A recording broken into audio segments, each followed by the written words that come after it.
Hej, i dag så får vi til å arbeide i Perluleir.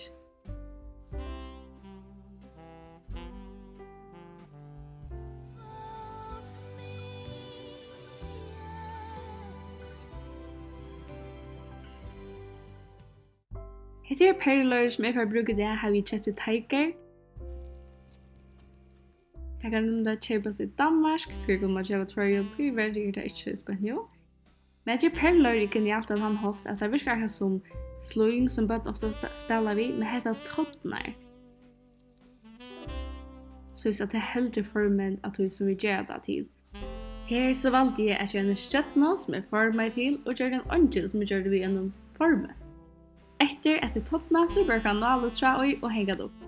Hvem av dere kom dit prøve det her, og kanskje de kjenner noen som bor nede, så kom til å ta en vi.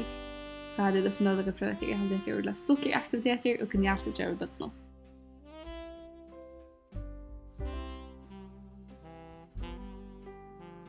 Så med dette hjelpte til her, og da dette videoet enda minnet til å like videoet, og du er så velkommen til å dele det. Vi tjener vinner.